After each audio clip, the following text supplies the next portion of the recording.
La mente carnal, enemistad contra Dios, número 20. Un sermón predicado la mañana del Día del Señor, 22 de abril de 1855, por el reverendo Charles Spurgeon en Exeter Hall, Strand. La mente carnal es enemistad contra Dios, Romanos 8:7. Esta es una acusación muy solemne que el apóstol Pablo declara aquí contra la mente carnal. Él afirma que es enemistad contra Dios. Cuando consideramos lo que el ser humano fue alguna vez, apenas un poco menor que los ángeles, compañero de Dios, caminando con Él en el huerto del Edén, en la frescura del día, cuando lo pensamos como hecho a la misma imagen de su Creador, puro, sin mancha ni defecto, no podemos evitar sentirnos profundamente afligidos al encontrar que se nos presenta una acusación así como raza humana. Bien podríamos congelar nuestras arpas en los sauces mientras escuchamos la voz de Dios hablándole solemnemente a su criatura rebelde. ¿Cómo caíste del cielo, oh lucero hijo de la mañana? Tú que eras el sello de la perfección, lleno de sabiduría y perfecto en hermosura. En Edén, en el huerto de Dios estuviste, toda piedra preciosa era tu vestidura. Los primores de tus tamboriles y flautas estuvieron preparados para ti en el día que fuiste creado. Tú, querubín grande protector, yo te puse en el santo monte de Dios, allí estuviste, en medio de las piedras de fuego te paseabas. Perfecto eras en todos tus caminos desde el día que fuiste creado, hasta que se halló maldad en ti, y pecaste. Por lo tanto, te eché del monte de Dios como cosa profana, y te destruí, oh querubín protector, de en medio de las piedras de fuego.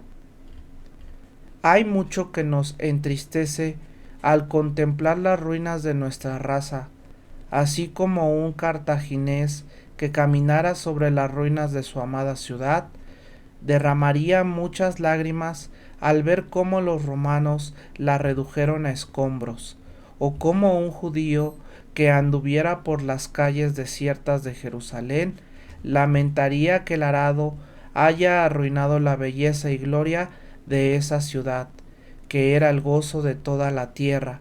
Así también deberíamos llorar por nosotros mismos y por nuestra raza al contemplar las ruinas de aquella estructura gloriosa que Dios había edificado, esa criatura incomparable en simetría, inferior solo al intelecto angelical, ese ser poderoso, el hombre.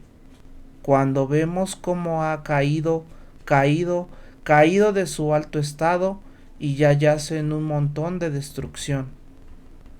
Hace algunos años se observó una estrella que brilló con gran intensidad, pero pronto desapareció.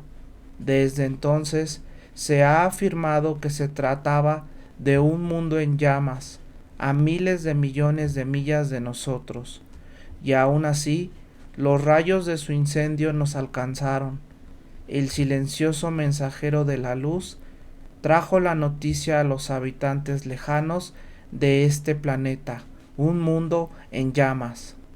Pero, ¿qué es la conflagración de un planeta lejano?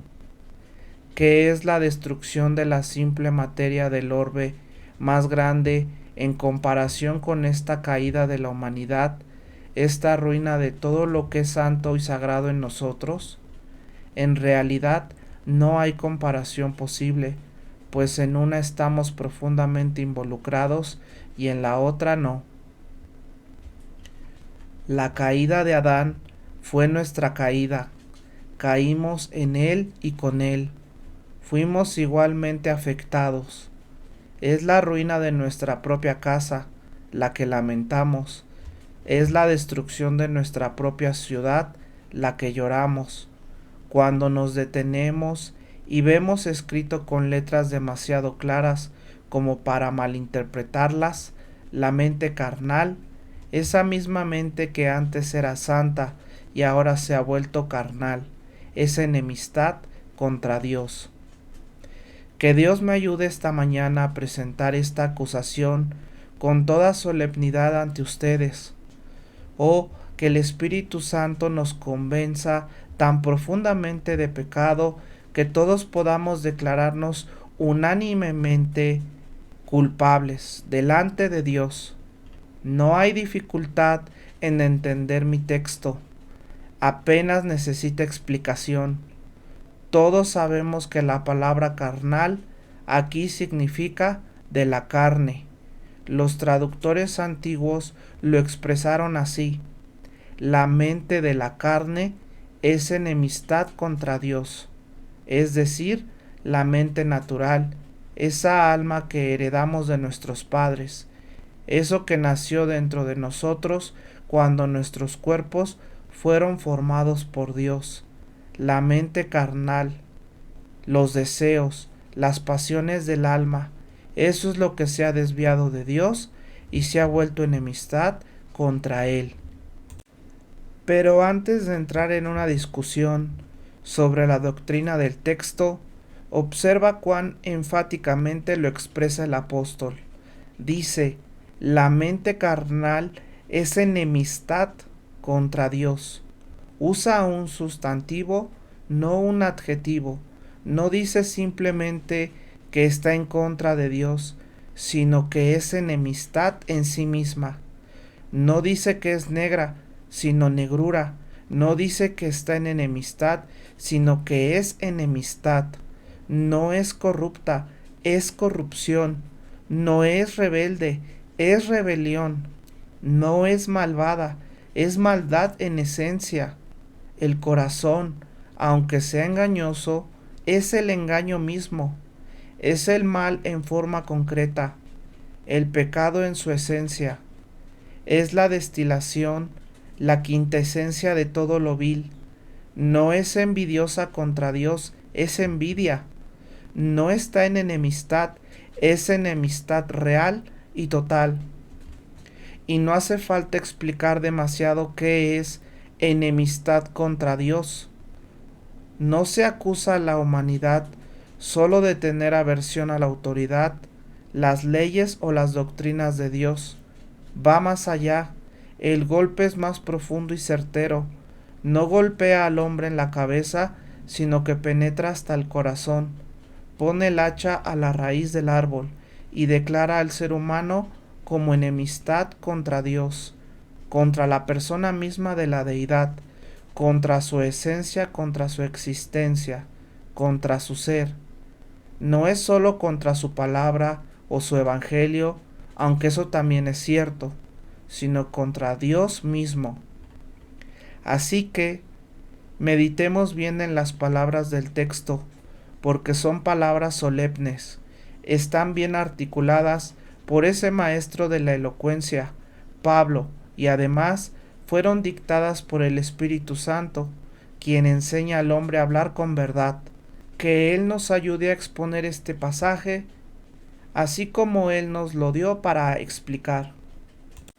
Esta mañana nos tocará considerar, primero, la veracidad de esta afirmación, segundo, la universalidad del mal que aquí se denuncia, tercero, ahondaremos más aún en la profundidad del tema, presionándolo hasta sus corazones, mostrando la gravedad del mal, y si nos queda tiempo, sacaremos una o dos doctrinas de este hecho general. Primero, hablemos de la veracidad de esta gran declaración. La mente carnal es enemistad contra Dios. No necesita prueba, porque al estar escrito en la palabra de Dios, nosotros, como cristianos, estamos obligados a inclinarnos ante ello. Las palabras de las Escrituras son palabras de sabiduría infinita, y si la razón no logra ver la base de una declaración revelada, está obligada con reverencia a creerla, ya que aunque esté por encima de nuestra razón, jamás estará en contra de ella. Aquí está, escrito en las Escrituras: la mente carnal es enemistad contra Dios, y con eso basta para mí. Pero si necesitara testigos, llamaría a las naciones de la antigüedad, desenrollaría el libro de la historia antigua, les hablaría de los hechos terribles de la humanidad. Tal vez lograría conmover sus almas al detallar la crueldad de esta raza contra sí misma, si les mostrara cómo convirtió al mundo en un Aceldama campo de sangre con sus guerras, y lo inundó de sangre con sus peleas y asesinatos.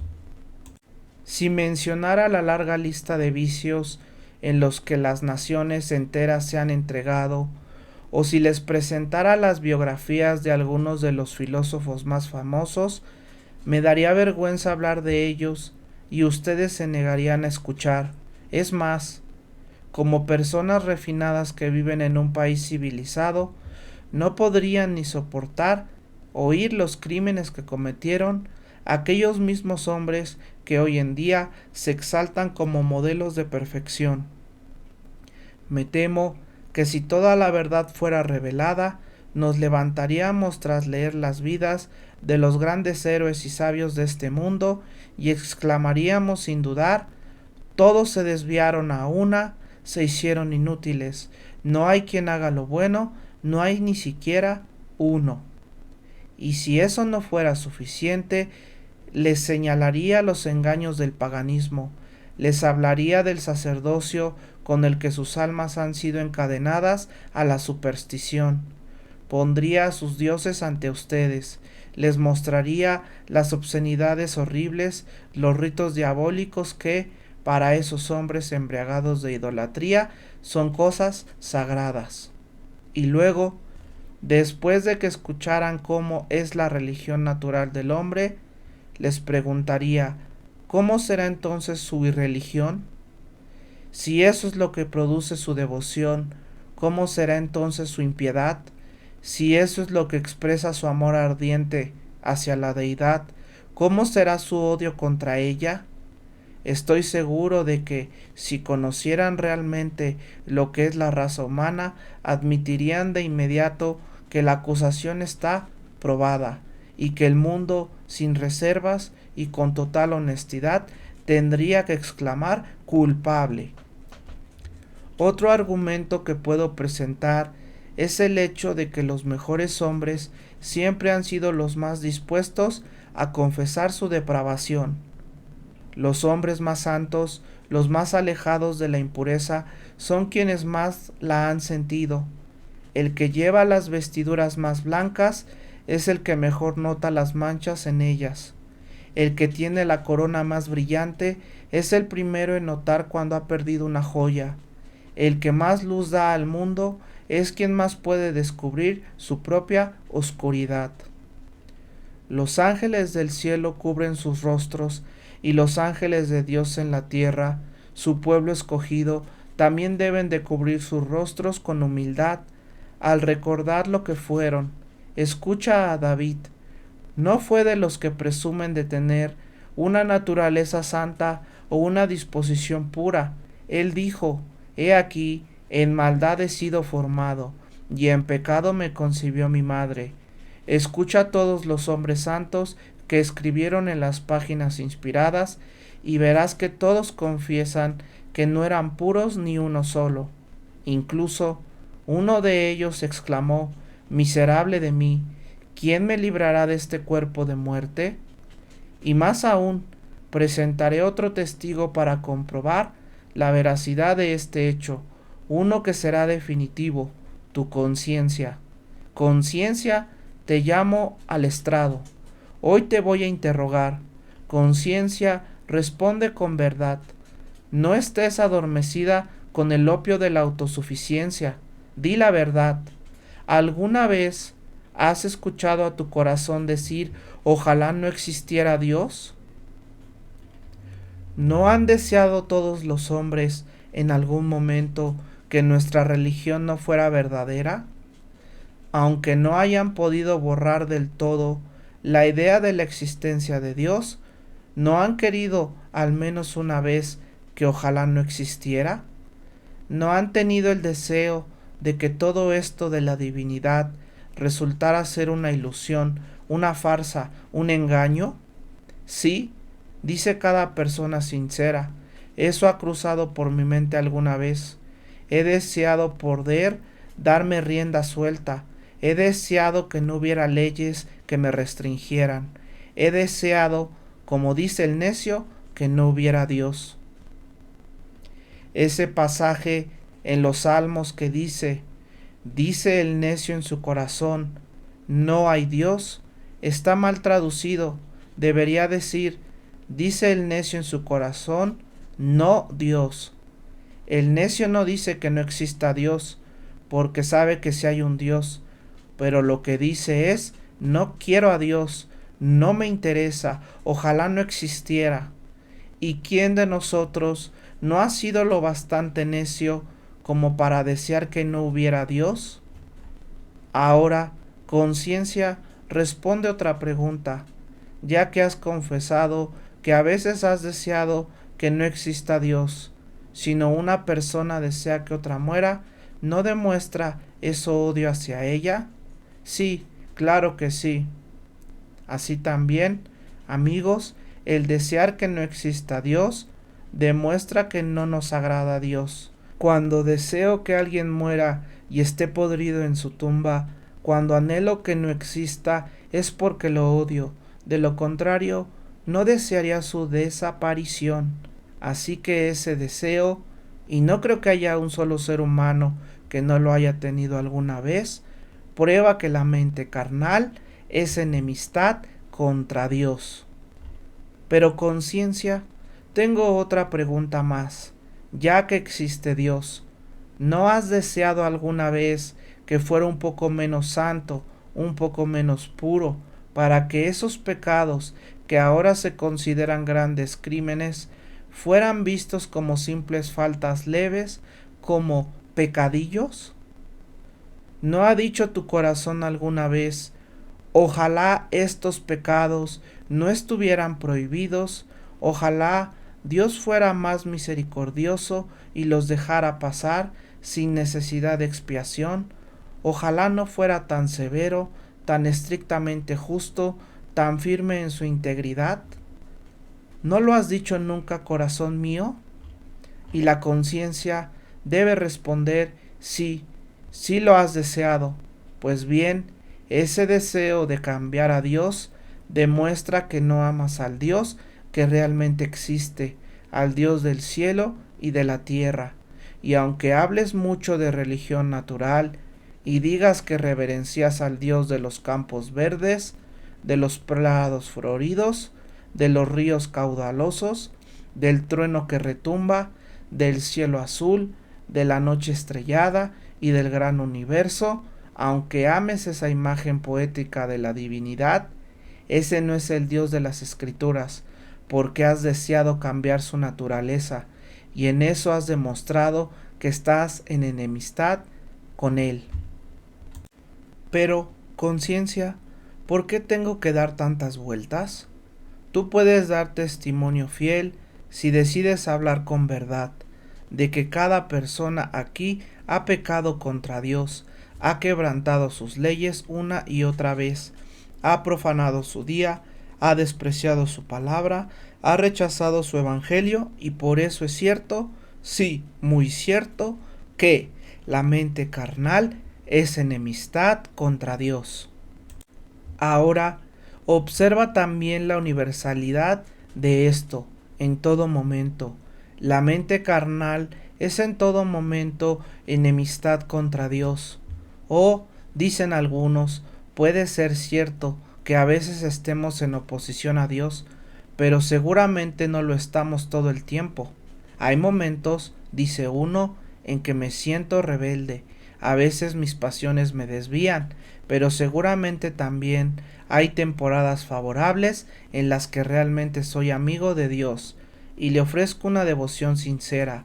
Yo he estado continua, el objetor, en la cima de la montaña, y mi alma entera se ha encendido con el paisaje a mis pies, y mis labios han entonado cantos de alabanza. Estas son tus obras gloriosas, Padre del bien, todopoderoso. Tuyo es este universo, tan maravillosamente bello. ¿Cuán maravilloso eres tú entonces? Sí, pero pon atención. Lo que es verdad un día no es falso al siguiente. La mente carnal es enemistad contra Dios en todo momento. El lobo puede estar dormido, pero sigue siendo un lobo. La serpiente, con sus bellos colores azulados, puede descansar entre las flores, y un niño puede acariciar su lomo baboso, pero sigue siendo una serpiente. No cambia su naturaleza aunque esté dormida. El mar sigue siendo el hogar de tormentas aunque esté tan tranquilo como un lago. El trueno sigue siendo el poderoso trueno aunque esté tan lejos que no lo escuchemos. Y el corazón humano, aunque no notemos sus erupciones, aunque no esté vomitando lava ni arrojando piedras ardientes de su corrupción, sigue siendo el mismo terrible volcán, en todo momento, a toda hora, a cada instante, y lo digo como lo dice Dios: si eres carnal, tú eres, cada uno de ustedes, enemistad contra Dios. Otra cosa importante sobre la universalidad de esta declaración: toda la mente está en enemistad contra Dios. El texto dice: la mente carnal es enemistad contra Dios, es decir, todo el ser humano, cada parte de él, cada facultad, cada pasión. Es común preguntar: ¿qué parte del hombre fue afectada por la caída? Algunos creen que la caída solo afectó las emociones y que la inteligencia quedó intacta. Lo argumentan basándose en la sabiduría del ser humano y en los grandes descubrimientos que ha hecho, como la ley de la gravedad, la máquina de vapor y las ciencias. Pero yo considero que estas cosas son una muestra muy limitada de sabiduría, comparadas con lo que podría descubrirse en los próximos 100 años, y muy pequeñas en comparación con lo que hubiera sido posible si el intelecto humano hubiera permanecido en su estado original. Yo creo que la caída destruyó completamente al ser humano, aunque cuando cayó sobre él como una avalancha y arrasó el gran templo de la naturaleza humana, quedaron algunas columnas en pie, y entre las ruinas todavía puedes encontrar una flauta, un pedestal, una cornisa, una columna medio rota, pero la estructura entera se vino abajo, y sus restos más gloriosos siguen siendo ruinas, tirados en el polvo. Todo el ser humano está deteriorado. Mira nuestra memoria, ¿acaso no es verdad que también está caída? Puedo recordar cosas malas mucho mejor que las que tienen sabor a piedad. Escucho una canción vulgar y esa música del infierno seguirá sonando en mis oídos incluso cuando tenga canas. Pero si escucho una nota de alabanza santa, ay, esa se me olvida rápido. La memoria agarra con mano de hierro lo malo, pero lo bueno lo sostiene con dedos débiles. Deja que los gloriosos troncos del bosque del Líbano se vayan flotando río abajo hacia el olvido, pero retiene toda la basura que flota desde la sucia ciudad de Sodoma. Guarda lo malo y pierde lo bueno. La memoria está caída. También lo están los afectos. Amamos las cosas terrenales más de lo que deberíamos. Nuestro corazón se apega muy rápido a una criatura, pero muy raras veces al Creador. Y cuando el corazón se entrega a Jesús, es propenso a desviarse. Mira también la imaginación. Oh, ¿cómo puede la imaginación desbordarse cuando el cuerpo está alterado? Solo dale al hombre algo que lo intoxique, dale opio, por ejemplo, y su imaginación bailará de alegría, como un ave liberada de su jaula. Se elevará con alas más poderosas que las del águila, verá cosas que ni siquiera soñó en la oscuridad de la noche, porque no funciona su imaginación igual cuando su cuerpo está normal, sano, simplemente porque está depravada, y hasta que no entra en un estado alterado, está que el cuerpo no empieza a temblar con una especie de intoxicación, su mente no celebra su carnaval. Tenemos algunos ejemplos impresionantes de lo que los hombres pueden escribir cuando han estado bajo la maldita influencia de los licores fuertes. Esto es porque la mente está tan depravada que le encanta todo aquello que pone al cuerpo en un estado anormal. Y aquí tenemos una prueba de que incluso la imaginación se ha desviado del camino. Lo mismo pasa con el juicio. Podría demostrar qué tan mal juzga. También podría acusar a la conciencia y decirte cuán ciega está y cómo le hace guiños a las peores locuras. Podría revisar todas nuestras facultades y escribir en la frente de cada una: traidor al cielo, traidor a Dios, porque toda la mente carnal es enemistad contra Dios. Ahora bien, mis oyentes, la Biblia por sí sola es la religión de los protestantes, pero cada vez que encuentro un libro muy reverenciado por nuestros hermanos episcopales y que está totalmente de mi lado, siempre siento el mayor gusto al citarlo. ¿Saben algo? Soy uno de los mejores anglicanos del mundo, el mejor si me juzgan por los artículos de fe, y el peor si me miden por cualquier otro estándar.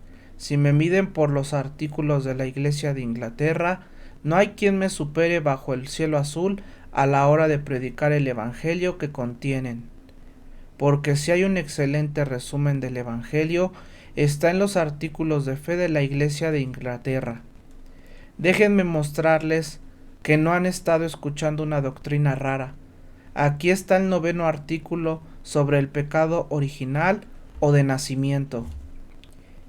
El pecado original no consiste en seguir a Adán, como dicen en vano los pelagianos, sino que es la culpa y corrupción de la naturaleza de todo hombre que nace naturalmente del linaje de Adán, por lo cual el hombre está completamente apartado de la justicia original y, por su propia naturaleza, está inclinado al mal, de modo que la carne siempre desea lo contrario al espíritu, y por tanto, en cada persona nacida en este mundo, esto merece la ira y condenación de Dios. Esta infección de la naturaleza permanece, incluso en los regenerados, por lo cual el deseo de la carne, llamado en griego pronema sarcos, que algunos interpretan como sabiduría, otros como sensualidad, otros como afecto o deseo de la carne, no se sujeta a la ley de Dios, y aunque no hay condenación para los que creen y son bautizados, el apóstol confiesa que la concupiscencia y el deseo carnal por sí solos tienen la naturaleza de pecado. No necesito nada más.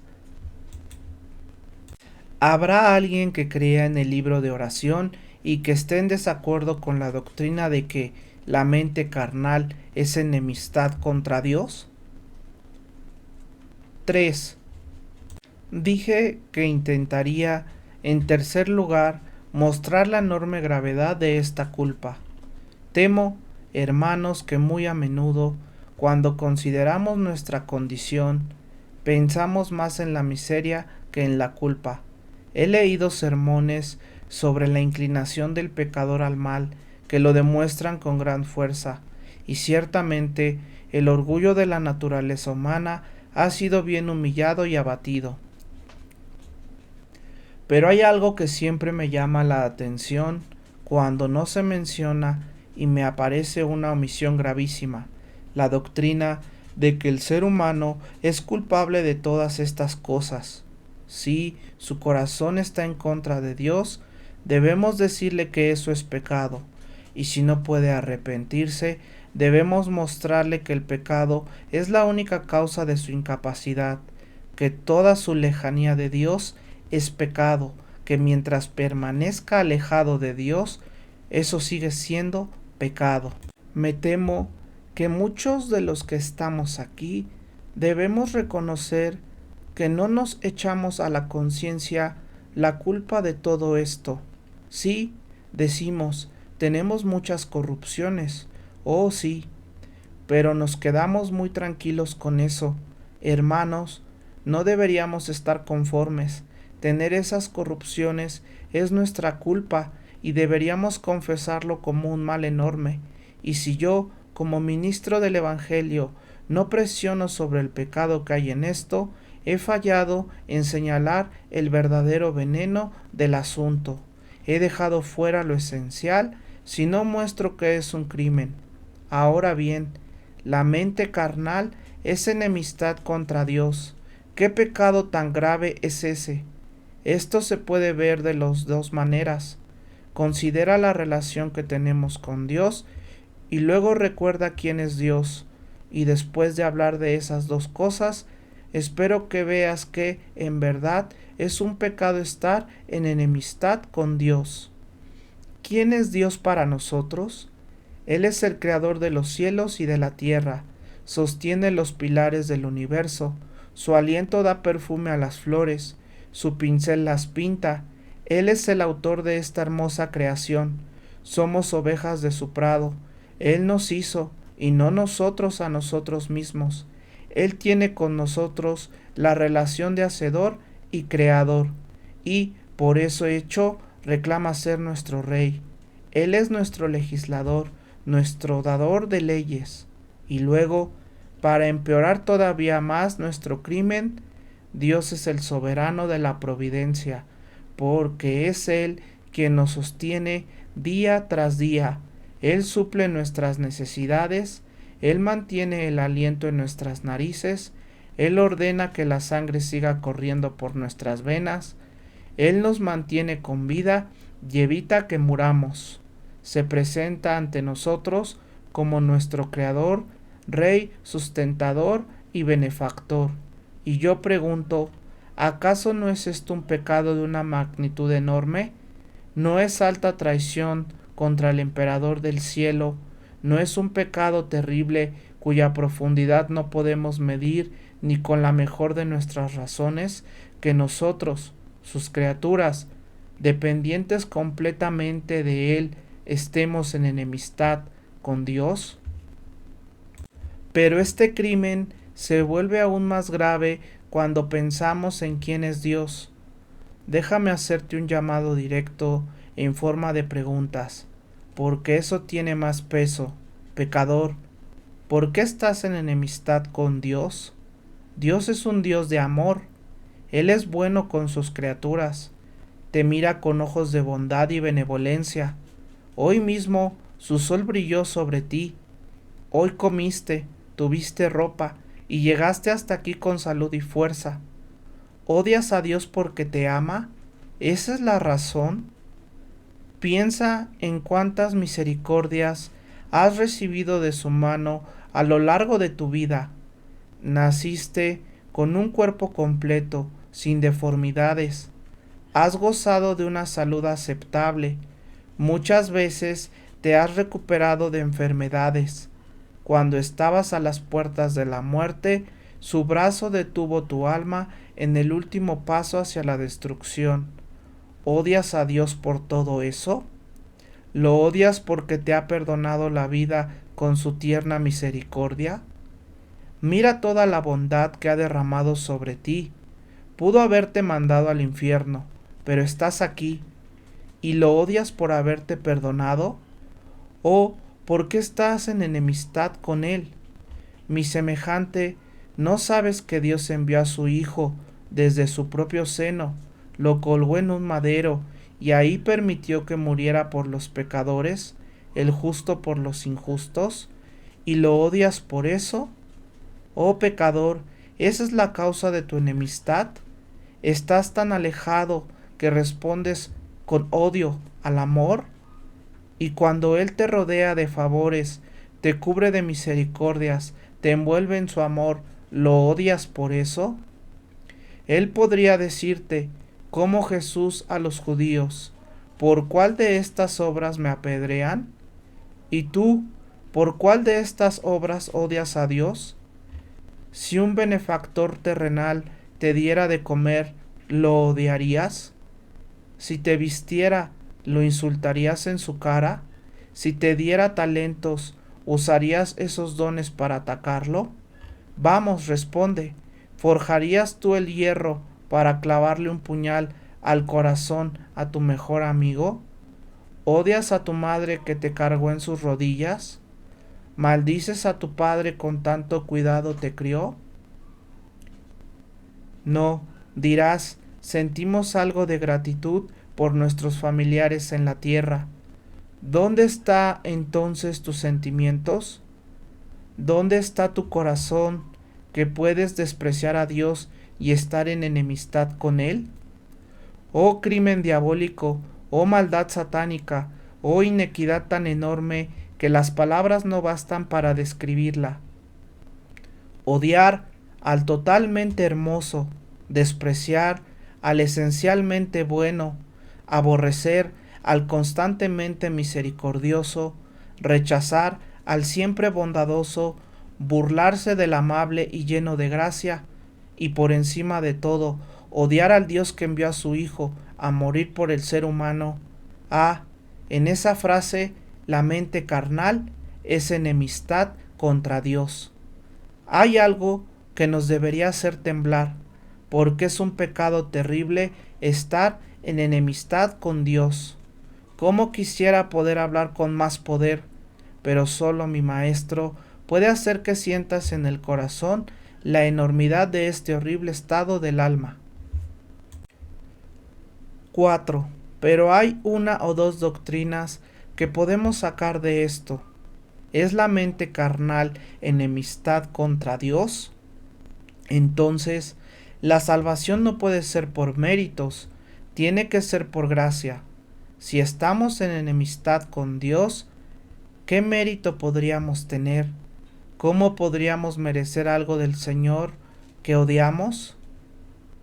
Aun si fuéramos puros como Adán, no tendríamos ningún mérito, porque ni siquiera creo que Adán tuviera algún mérito delante de su Creador. Cuando él cumplió toda la ley de su Señor, no era más que un siervo inútil. No hizo más de lo que le tocaba, no tenía ningún extra, ningún saldo a favor. Pero ahora que somos enemigos de Dios, con más razón no podemos ser salvos por obras. Claro que no.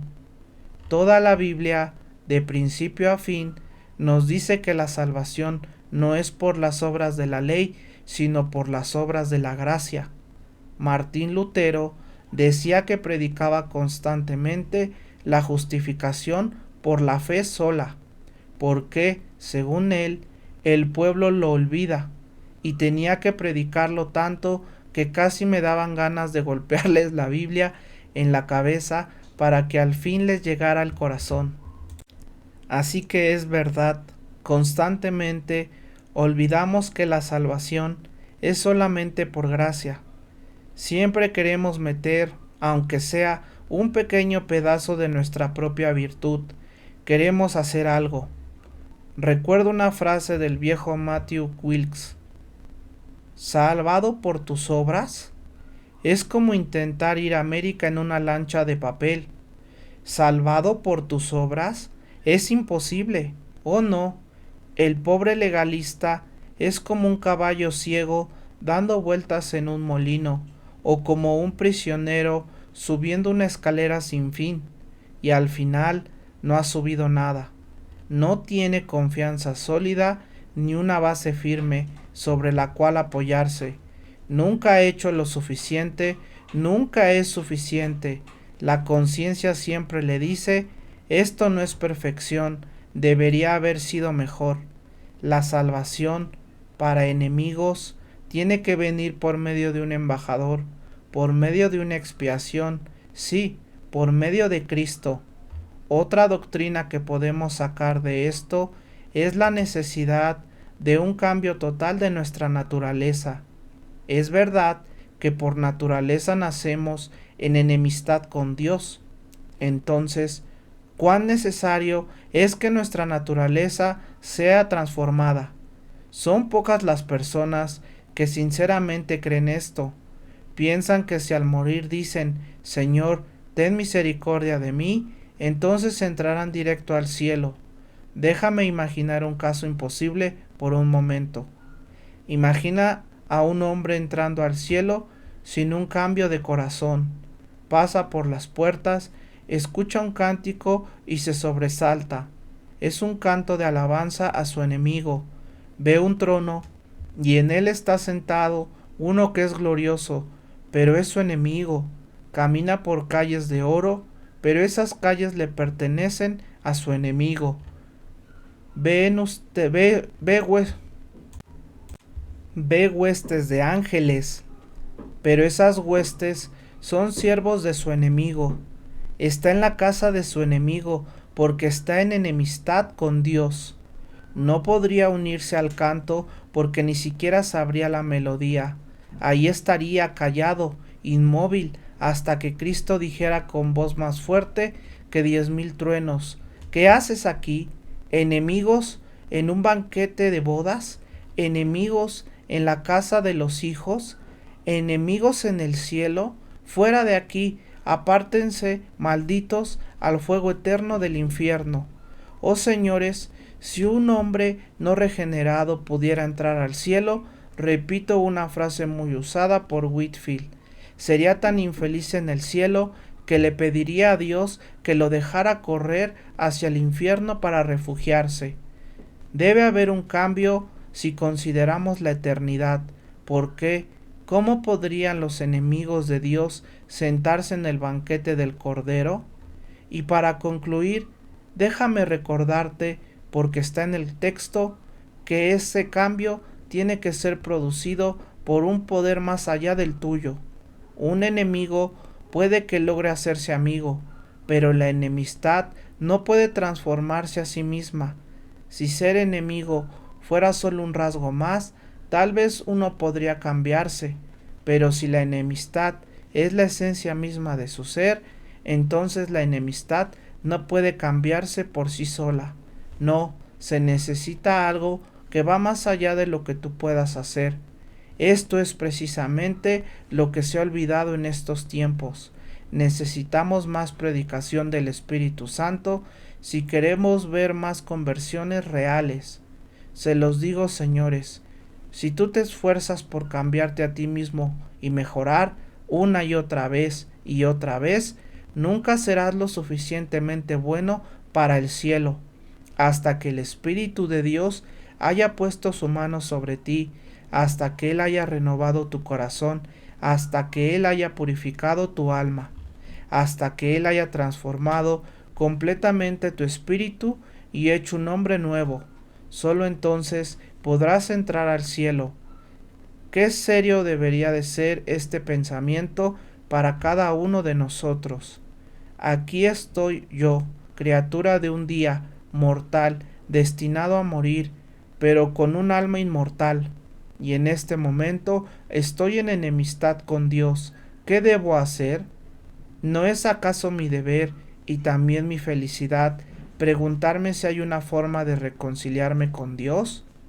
Oh, esclavos cansados del pecado, ¿acaso sus caminos no son pura necedad? ¿Es sabio, oh mis semejantes, odiar a su Creador? ¿Es sabio estar en contra de Él? ¿Es sensato despreciar las riquezas de su gracia? Si eso es sabiduría, es la sabiduría del infierno. Si eso es sabiduría, es una sabiduría que para Dios es pura locura. Oh, que Dios les conceda volverse a Jesús con todo el corazón. Él es el embajador. Él es quien puede hacer la paz por medio de su sangre. Y aunque hayas entrado aquí como enemigo, es posible que salgas por esa puerta siendo amigo. Si tan solo puedes mirar a Jesucristo, la serpiente de bronce levantada en alto. Y ahora puede que algunos de ustedes hayan sido convencidos de pecado por el Espíritu Santo. Permítame proclamarles el camino de la salvación.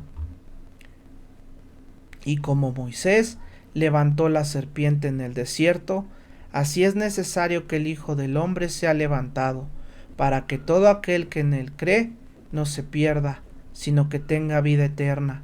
Contempla, oh alma temblorosa, el medio de tu liberación. Vuelve tu ojo lleno de lágrimas hacia aquel monte Calvario. Mira a la víctima de la justicia, el sacrificio por tu pecado. Contempla al Salvador en su agonía, con ríos de sangre comprando tu alma y soportando tu castigo con un dolor indescriptible. Él murió por ti. Si hoy confiesas tu culpa, ven condenado. Condénate a ti mismo y vuelve tu mirada hacia Él, porque una sola mirada te salvará. Pecador, has sido mordido. Mira, solo eso, mira. Si tan solo puedes mirar a Jesús, estás a salvo. Escucha la voz del Redentor. Mirad a mí y sed salvos todos los términos de la tierra. Mira, mira, mira, oh almas culpables, confía en Él, confía del todo, no dejes que otra esperanza se cruce.